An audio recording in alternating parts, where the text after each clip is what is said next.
Ukraine में पिछले 50 दिनों से भीषण जंग चल रही है, जिसमें अब तक हजारों लोगों की जान जा चुकी है। लेकिन इसके बाद भी ना तो रूस पीछे हटने को तैयार है और ना ही यूक्रेन हार मानने के लिए राजी है। और इन सबके बीच पुतिन के वफादार और चेचन कमांडर रमजान कादिरोव ने प्रोपेगेंडा फैलाने के लिए वहां चेचन्या की मीडिया को भी मैदान में उतार दिया है, ताकि रूस की सेना के साथ मिलकर चेचन लड़ाके यूक्रेन के जिस भी इलाके पर कब्जा जमाए, उसकी जानकारियां दुनिया के सामने पहुंचाई जा सके। ज़ेलेंस्की पर सरेंडर करने के लिए या यूं कहें कि उन्हें रूस के आगे झुकने के लिए मजबूर किया जा सके। चेचन्या पर राज करने वाले रमजान कादिरोव रूसी राष्ट्रपति पुतिन का सबसे भरोसेमंद है। इसका अंदाजा इसी बात से लगाया जा सकता है कि यूक्रेन पर हमला करने के कुछ दिनों बाद ही पुतिन ने कादिरोव को जंग के मैदान में उतार दिया था।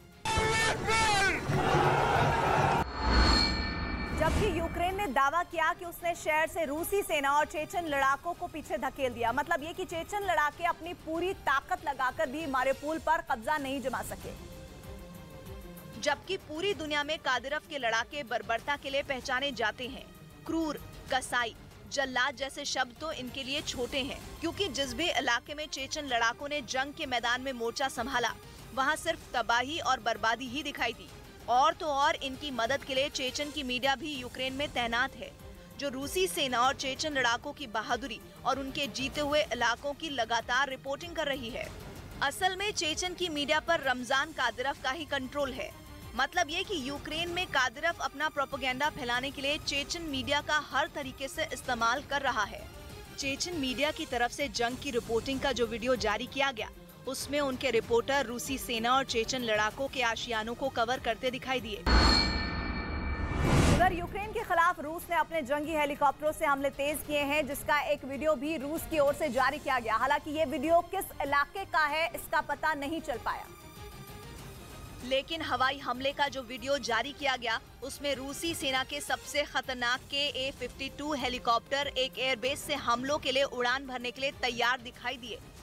इस दौरान वहां Z साइन वाली एक बख्तरबंद गाड़ी भी खड़ी नजर आई। इसके बाद इन हेलीकॉप्टरों ने यूक्रेन के सैन्य ठिकानों को अलग अलग दिशाओं से घेरने के लिए 2-2 के ग्रुप बनाकर उड़ान भरनी शुरू कर दी।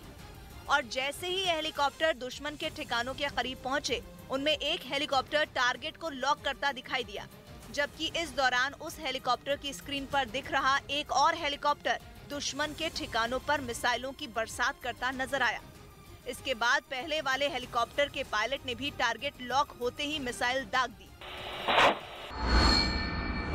तो वहीं यूक्रेन युद्ध के बीच रूस ने जापान सागर में पनडुब्बी से क्रूज मिसाइल दागने का परीक्षण किया, जिसका एक वीडियो भी रूस की ओर से जारी किया गया, जिनमें जापान सागर में मौजूद रूस की 2 पनडुब्बियों में तैनात रूसी नौसेनाओं के जवान मिसाइल दागने की तैयारी करते दिखाई दिए। और सारी तैयारियों को परखने के बाद उन्होंने मिसाइल लॉन्च करने के लिए बटन दबा दिया। इसके बाद पनडुब्बियों से दागी गई कैलिबर क्रूज मिसाइलों ने समंदर का सीना चीरते हुए दुश्मन के ठिकाने की ओर उड़ान भरनी शुरू कर दी।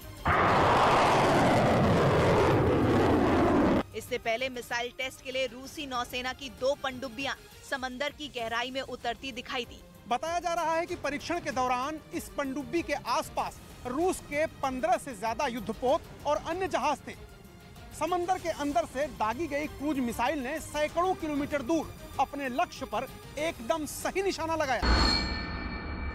इसके लिए उसने यूक्रेन से काफी दूर जापान सागर में क्रूज मिसाइलों का परीक्षण किया, जिन्हें 2015 में रूसी बेड़े में शामिल किया गया था। और इनकी लंबाई 6 से 9 मीटर तक होती है और इनका वजन करीब 150 से 250 किलोग्राम तक होता है।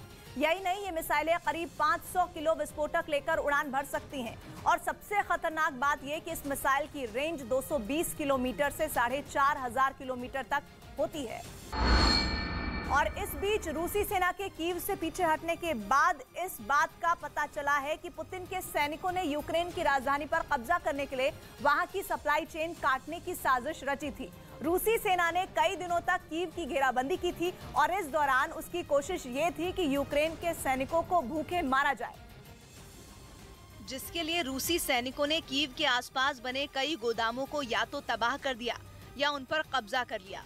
ये वो गोदाम थे जहां यूक्रेन की सेना और लोगों के लिए भारी मात्रा में खाने पीने का सामान रखा गया था। पहले ही उनको भूखे मार देने का प्लान था ताकि उन तक रसद ही नहीं पहुंच पाए, उन तक सप्लाई न पहुंच पाए।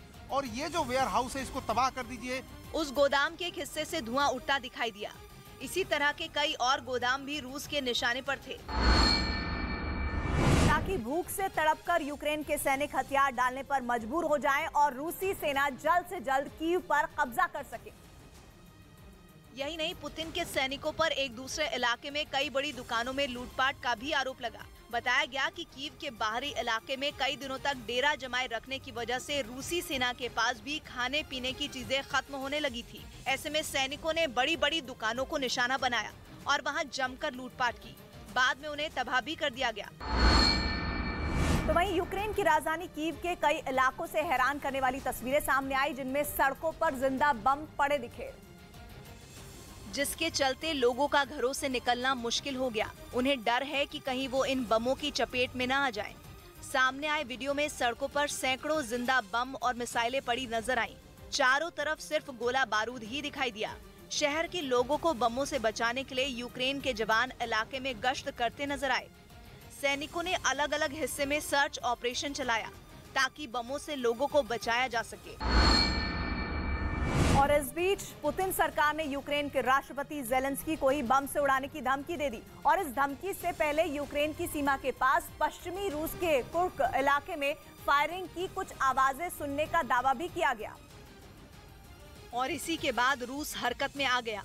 उसके रक्षा मंत्रालय ने सीधे यूक्रेन की राजधानी कीव को भी उड़ाने की धमकी दे दी। कीव का मतलब है वो जगह जहां जेलेंस्की जंग के दौरान भी मौजूद हैं। ऐसे में रूस की इस धमकी के मायने यही निकाले गए कि वो जेलेंस्की को भी नहीं छोड़ेंगे। Cases continue. The Russian armed forces will strike at decision-making centers, including in Kyiv.